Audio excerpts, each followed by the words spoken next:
यहाँ तो जिस दिन जो है गज़ा में हमने सुना कि 112 फ़लस्तीनियों को शहीद कर दिया गया, अस्पतालों में हमले हो रहे थे, उस दिन हमारे बरादर एक इस्लामी मुल्क में बाकायदा इसराइल के सफ़ीर से असनात ली जा रही थी। हमारा तो जो हमने पूरा एक साल देखा है कि अमरीकी सरपरस्ती में इसराइल ने क्या नहीं किया। इसी तरह इंडिया को हमेशा जो ईस्ट पाकिस्तान तो खैर पुरानी तारीख़ है, हमेशा ऐजा चल रही है। तो ये जो कहते हैं आपके जो मॉरलिटी तो कोई होती नहीं है बैनुल-अक़वामी दुनिया में, और वॉर में तो सब जायज़ समझा जाता है। उन्होंने तो एक वॉर छेड़ी हुई है, वो हर मास पे लड़ेंगे। मैं अभी पढ़ रहा था कि उन्होंने मशक़ें शुरू कर दी हैं 4 लाख रज़ाकारों की। तो आप क्या क्यों उनसे एक्सपेक्ट करते हैं कि वो इसलिए नहीं कर सकते, उन्हें यहाँ रोका जाएगा, ये कर सकते हैं? नौरीन, बिल्कुल आपने 100% दुरुस्त बात की है। मैं एग्री करती हूँ कि अगर आप इंटरनेशनल मुआहदों की बात करते हैं तो हमारी आंखों के सामने पिछले दो साल में इसराइल ने हर किस्म की एग्रीमेंट और हर किस्म के यूएन के चार्टर और हर किस्म की जो दुनिया का उनके ऊपर मोरालिटी का यानी कि एक मॉरल प्रेशर बिल्ड करने की कोशिश की गई, उसकी तो धज्जियां बिखेर दी हैं। और अब इस वक्त जो इंटरनेशनल कोर्ट ऑफ जस्टिस है उनकी तरफ से इसराइल के वज़ीर आज़म और उनके चंद और जो सरकर्दा वहाँ के वज़ीर वग़ैरह हैं उनके ऊपर उनके वारंट गिरफ्तारी इशू हुए हुए हैं, मगर दुनिया जो है वो खामोश है। अभी भी इवन के बरतानिया का वज़ीर आज़म जो उनके ऊपर इतना प्रेशर डाला गया कि आप अपनी ज़ुबान से कहें कि वहाँ पर कत्लेआम हो रहा है, फ़लस्तीनियों का जेनोसाइड हो रहा है, जेनोसाइड का लफ्ज़ यूज़ करें, वो गुरेज़ा हैं।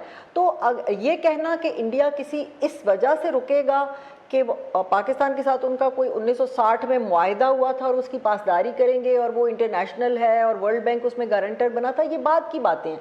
मेरा नहीं ख्याल कि बेईमान दुश्मन किसी भी किस्म के मुआहिदे की उसकी कोई पासदारी करने का पाबंद खुद को समझता है अगर वो जंग करने का तहैया कर चुका है। लेकिन इस वक्त पाकिस्तान की हुकूमत और ख़ास तौर पे पाकिस्तान के चीफ ऑफ आर्मी स्टाफ जो हैं उनकी तरफ से ऐसा करारा और भरपूर जवाब दिया गया है और ये कहा गया है कि आप अपनी पसंद का महाज चुन के करें हमला, हम हर महाज पे आपका मुकाबला करने के लिए तैयार हैं। पूरी दुनिया एक वॉर हिस्टेरिया सर आपने नौरीन ने मेरे ख्याल में जो बात कही, जो ऑब्जर्वेशन है उनका, मेरे ख्याल में उसमें इजाफे की ज़रूरत नहीं है। आप किस हद तक एग्री करते हैं नौरीन हैदर की बात से?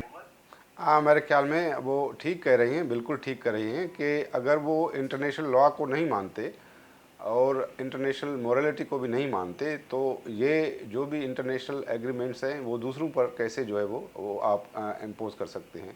ये तो जो भी इंटरनेशनल एग्रीमेंट्स हैं, जो भी इंटरनेशनल लॉ है, उसको अगर कोई मुल्क फॉलो नहीं करता तो दूसरों पर भी लाजिम नहीं होते वो इंटरनेशनल एग्रीमेंट्स। फिर तो इंडिया भी यही जो है वो नहीं करे ना, जो है वो कि किराए कि हमारे यहाँ ये हो रहा है, हमारे यहाँ ये रहा है। अगर वो आप इंटरनेशनल लॉ को नहीं मान रहे हैं, आप यूनिलेटरली जो है वो नहीं, उन्होंने तो नहीं माना ना, उन्होंने तो कर दिया ना बैरिस्टर, उन्होंने तो कर दिया, सिंताज माजा मुअत्तल कर दिया, बल्कि चुनाव पर अब कहते हैं बहाव भी कम हो गया गालिबन। अभी जो मैं लेटेस्ट रिपोर्ट है, देखिए पाकिस्तान के पास तो यही ऑप्शन है कि वो पहले एज अ फर्स्ट स्टेप के इंटरनेशनल वर्ल्ड को जो है ये रियलाइज़ कराए कि इंडिया उसी डगर पर जा रहा है जिस पर इसराइल जा रहा है, लेकिन इंडिया इज़ नॉट इसराइल।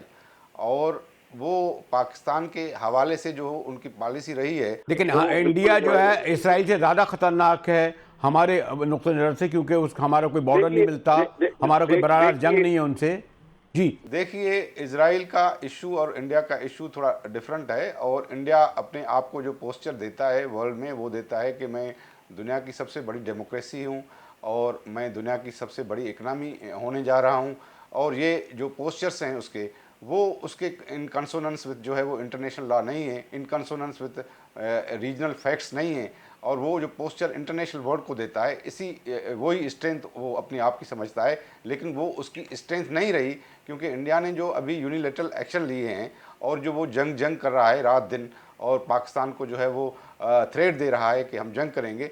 लेकिन ये जंग इतना मुसल्लत करना आसान नहीं है, क्योंकि आप अगर दूसरे मुल्क पर जंग मुसल्लत करते हैं कि ये इजी गेम नहीं है, क्योंकि दोनों न्यूक्लियर आर्म्ड कंट्रीज़ हैं और आप इसके जो है वो कॉन्सिक्वेंसेस नहीं देखते हैं। आप तो जो है वो इंटरनेशनल लॉलेसनेस क्रिएट करने जा रहे हैं। इससे क्या होगा ये अंदाज़ा ही नहीं है उनको भी कि ये जंग कहाँ तक जा सकती है और उनके जो एक्शंस होंगे वो तो वर्ल्ड तो देख रही है कि जो है सॉरी वो टू मैं एग्रीमेंट कहाँ से आ रहा है? बैरिस्टर बदर एग्रीमेंट कहाँ से आ एहतराम रहा है?